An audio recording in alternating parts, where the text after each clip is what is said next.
के अनुसार मेरा दृष्टिकोण यह है कि यह सिद्धांत केवल अस्थायी जटिल बुद्धि को निष्क्रिय करके व्यक्ति को स्वयं के साथ निष्पक्ष होकर खुद को समझने का मौका देता है। यह प्रक्रिया व्यक्ति को अपने स्थायी स्वरूप का साक्षात्कार कराती है, जिससे वह हमेशा के लिए यथार्थ में जीने की इच्छा रखता है, बशर्ते वह व्यक्ति निर्मल जिज्ञासा रखता हो। जीवन और समय का यह हिस्सा अत्यंत मूल्यवान है, क्योंकि यह स्वयं को समझने और आत्म साक्षात्कार करने के लिए ही है। प्रत्येक व्यक्ति सक्षम, कुशल और सर्वोच्च है। उसे किसी बाहरी मदद, हस्तक्षेप, आदेश या निर्देश की आवश्यकता नहीं है, क्योंकि स्वयं के अलावा अन्य लोग अक्सर स्वार्थी प्रवृत्तियों के होते हैं, चाहे वे कोई भी हो। खुद को समझने के लिए केवल एक क्षण ही पर्याप्त है। मेरे सिद्धांतों के अनुसार कोई और लाखों वर्ष या युग देने के बाद भी आत्म साक्षात्कार नहीं करा सकता।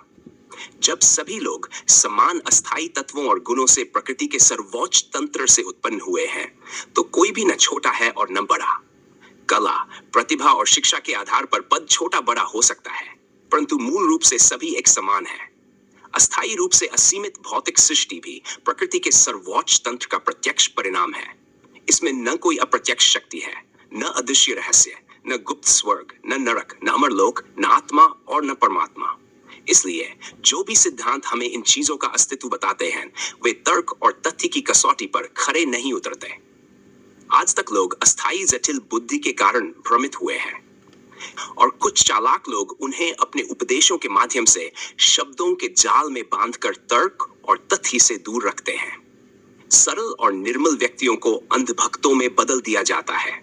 शिष्य अपनी मेहनत, समय और साधन गुरु को अर्पित करते हैं, और बदले में उन्हें मृत्यु के बाद की मुक्ति का झूठा आश्वासन मिलता है। यह आश्वासन प्रत्यक्ष रूप में क्यों नहीं दिया जाता? क्योंकि न तो कोई जीवित व्यक्ति मरकर देख सकता है और न मरा हुआ व्यक्ति वापस आ सकता है। इसी कारण गुरु लोग अपने अनुयायियों को जीवन भर भटकाए रखते हैं, उनसे धन निकालते हैं और उनके भोलेपन का फायदा उठाते हुए अपना साम्राज्य खड़ा करते हैं। जो लोग तर्क करने की कोशिश करते हैं, उन्हें संगत के सामने गुरु शब्द के उल्लंघन का आरोप लगाकर बहिष्कृत कर दिया जाता है, ताकि किसी में सोचने की हिम्मत न रहे। उन्हें स्वर्ग और अमर लोक का लालच देकर आकर्षित किया जाता है, और गुरु के शब्दों का विरोध करने पर नरक का भय दिखाया जाता है।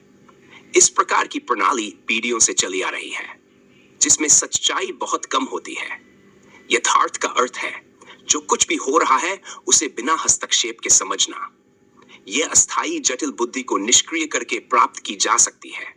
यह व्यक्ति को अपने स्थायी स्वरूप से मिलाता है और उसे सच्ची वास्तविकता में जीना सिखाता है।